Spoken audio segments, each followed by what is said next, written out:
Everything in your life is actually fine right now. No emergency, no crisis, nothing is wrong. But somehow deep inside, you don't believe it. You're scanning, you're waiting, you're bracing for that moment when everything falls apart. In today's video, we're going to talk about why you're waiting for something bad to happen and what you can do to fix it.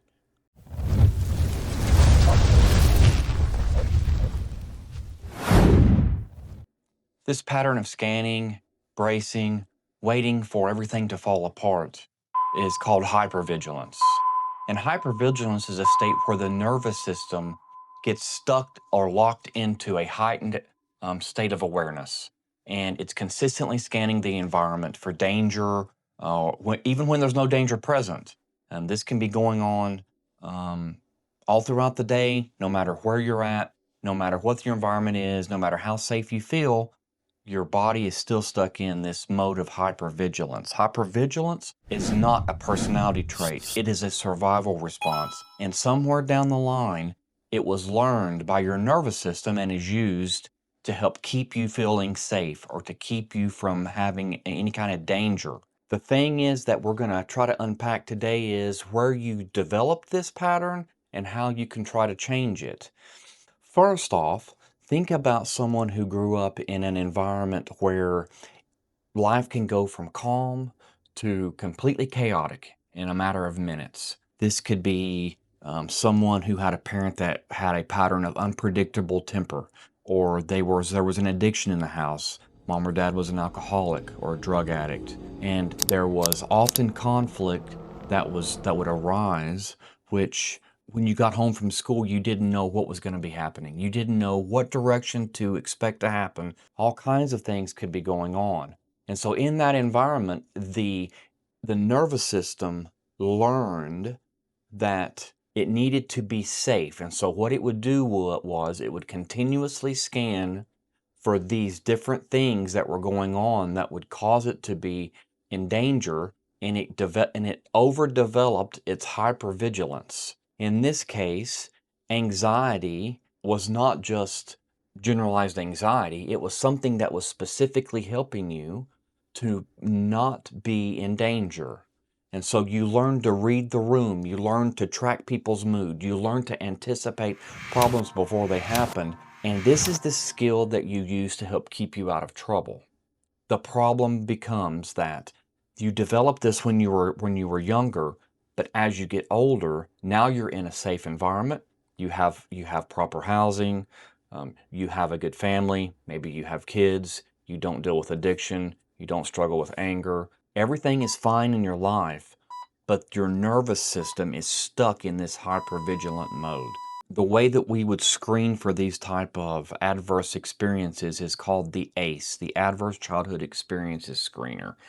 And this is a screening tool that helps to identify 10 known areas of childhood trauma. Clinical research has shown that if you have a score of 4 or more, that you are much more likely to have anxiety, depression, and physiological problems like high blood pressure, blood sugar, sleep disturbances, avoidance behaviors, and different patterns of attachment styles. These all come from these adverse childhood experiences and the amount of toxic stress that gets released into the system during these periods of time.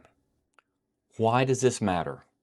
Because when your nervous system learns to expect these high stress environments in your life, the older you get, your body feels like it's out of place in the safety and security that you've developed for it.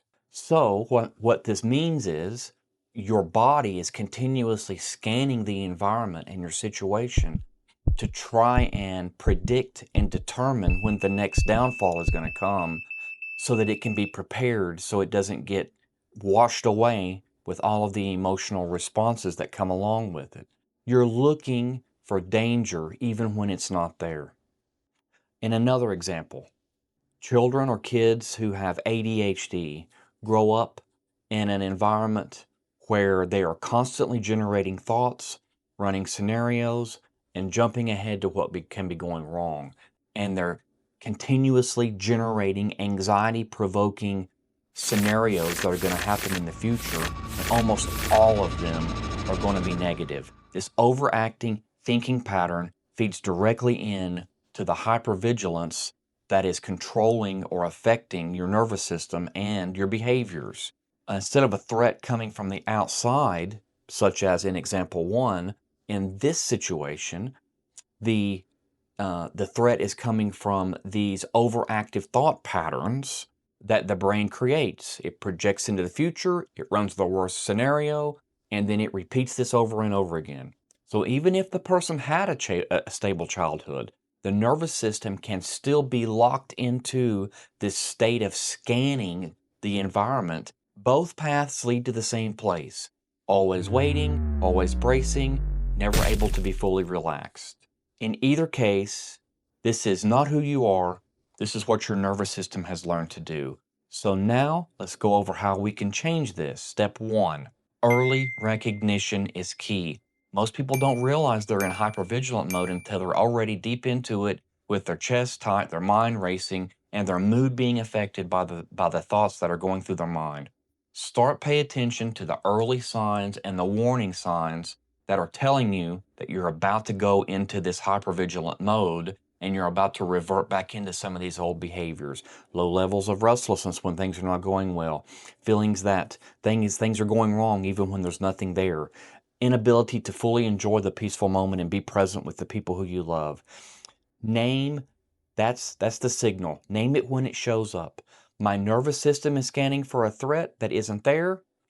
This feeling is familiar, but it's not accurate. It kept me safe then, but it's not keeping me safe now. 2, learn how to slow your nervous system down. You cannot think your way out of a nervous system response. It doesn't work. The way that happens is once you kick into hypervigilant mode, it shuts down the areas of your brain that work through logical reasoning, so it doesn't work. You have to notice when it's kicking in or before it kicks in and begin to use slow breathing techniques. Take a short break from what you're doing, ground yourself into actually what's happening and beginning to feel the emotions for what they are, name your emotions, and try to work through them in a calm state. 3rd, build a new normal you through repetition. The nervous system learned hypervigilance through a repeated experience that it was in when it was in childhood or through whatever the trauma that you've experienced. It can also be unlearned the same way. You have to repeatedly put it through experiences of safety so that it learns that not every situation is going to end in a disaster. Every time you sit in a calm moment, let your stuff stay there instead of bracing.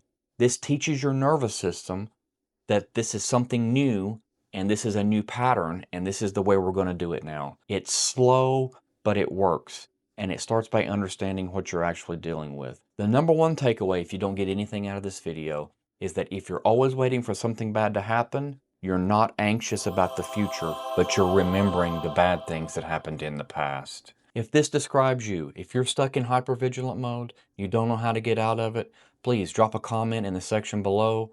Let me know. Tell me how old this was when you started to have these situations going on. Tell me how you first remember the feelings that you had, and tell me how it shows up in your life today. If this video helped you to understand yourself a little better and how the hypervigilance is maybe taking control of your life, please hit that like and subscribe button below so you don't miss out on the next upcoming videos. So maybe these videos can help you to learn how to reprogram your nervous system and be able to be calm and present in the safety of your own home. We'll see you on the next one. You guys have a good day. Bye-bye.